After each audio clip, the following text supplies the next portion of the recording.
بسم اللہ الرحمن الرحیم. ڈیئر اسٹوڈنٹس، السلام علیکم ورحمۃ اللہ وبرکاتہ. آپ کے چیپٹر نمبر 1 میں جو ہے ایک لانگ کویشچن ہے کہ قائد اعظم کے فرمودات کی روشنی میں نظریہ پاکستان کی وضاحت کرے. تو اس سوال کو اٹیمپٹ کرنے سے پہلے یہ 8 نمبر کا لانگ کویشچن آتا ہے. تو اس میں ہے کہ آپ سب سے پہلے نظریہ یا آئیڈیالوجی کو ڈیفائن کریں. نظریہ اردو کی اصطلاح عربی زبان سے لی گئی ہے.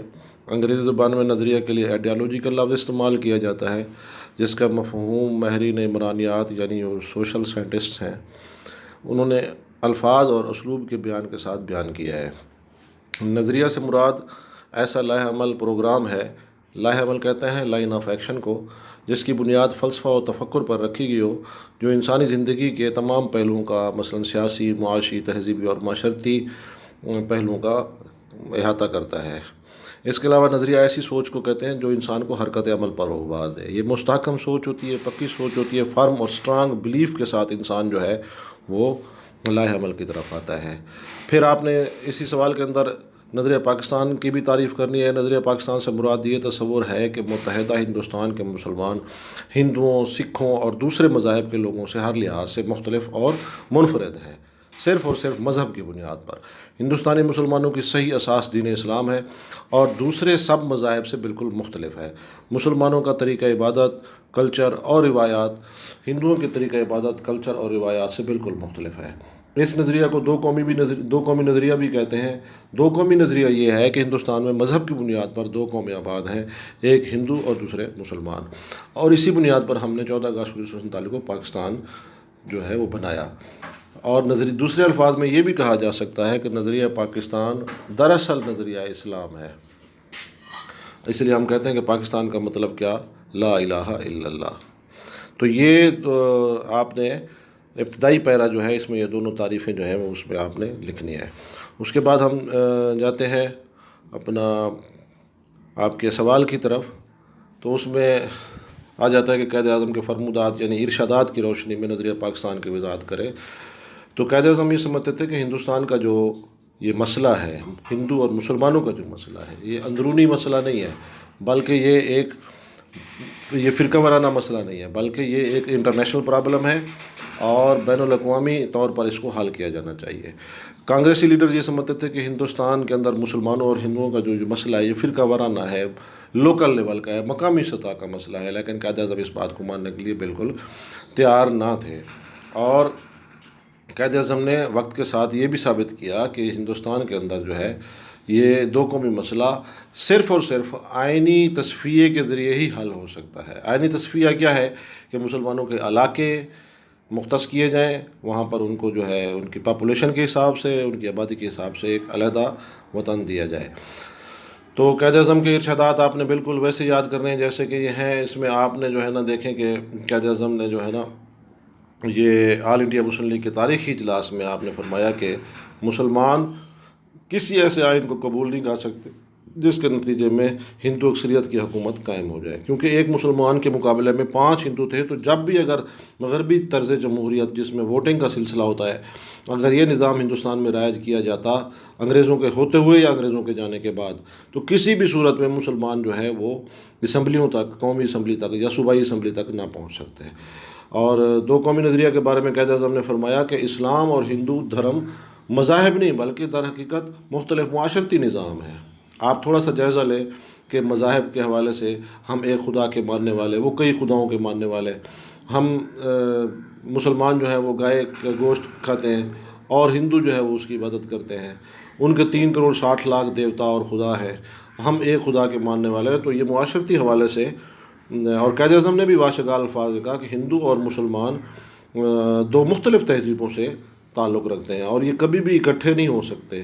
اور ان کے تصورات، خیالات، ان کے ہیرو، ان کی رزمیہ کہانیاں، ان کے ناول ایک دوسرے سے بالکل مختلف ہیں. لہٰذا یہ ایک قوم کیسے ہو سکتے ہیں؟ جبکہ انگریز یہ کہہ رہے تھے کہ the person, the people, the aborigines, قدیم باشندے who are living in the same area are said to be the same nation. اس نظریے کو قائد اعظم نے رد کیا اور انہوں نے کہا قومیت کی تعریف جو ہے، اور اگر ہندوستان کے تناظر میں دیکھا جائے تو اس کو مذہب کی بنیاد پر کرنا پڑے گا کہ ہندو اور مسلمان قومیں وہ ہوتی ہیں جو آپس میں ایک دوسرے کے ساتھ املگمیٹ ہوتی ہیں، ایک دوسرے کے ساتھ ان کی مکسنگ ہوتی ہے.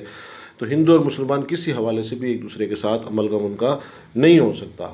اور آپ نے فرمایا کہ اسلام ہمارے قومی اتحاد کی بنیاد ہے۔ قیام پاکستان کے بعد قائد اعظم نے فرمایا کہ اسلام نے ہمیں اس بات کا درس دیا ہے کہ آپ جو کچھ بھی ہوں اور جہاں بھی ہوں، آپ اول و آخر مسلمان ہیں۔ اب آپ ایک قوم بن چکے ہیں، آپ ایک سرزمین کے مالک بن چکے ہیں۔ یہ وسیع سرزمین ہے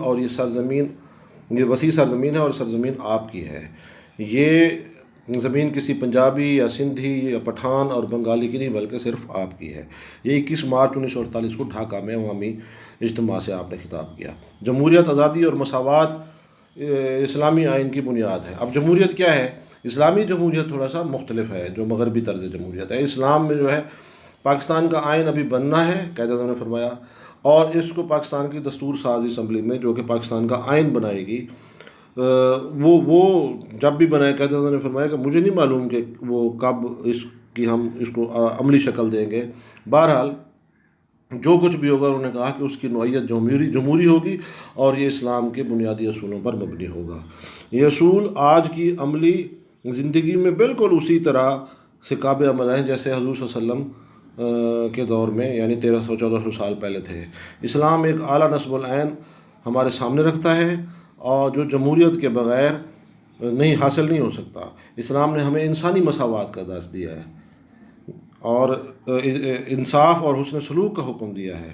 ہم شاندار روایات کے امین ہیں کہ ہماری بالکل شاندار روایات ہیں، اور پاکستان کے مستقبل کے آئین کے معماروں کی حیثیت سے اپنی ذمہ داریوں اور فرائض سے پوری طرح آگاہ ہیں۔ یہ ریاست ہے متحدہ امریکہ کے لوگوں سے ریڈیو پر خطاب میں قائد اعظم نے ان سے یہ بات کی۔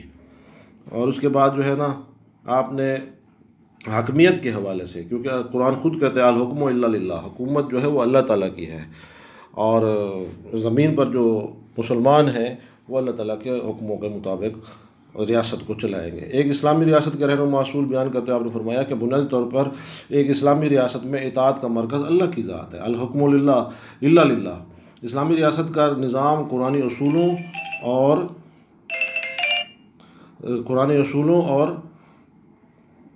پر کے مطابق چلایا جاتا ہے۔ ایک اسلامی ریاست میں سربراہ اور پارلیمنٹ سمیت کوئی شخص یا ادارہ کسی بھی معاملے میں اپنی من مانی نہیں کر سکتا۔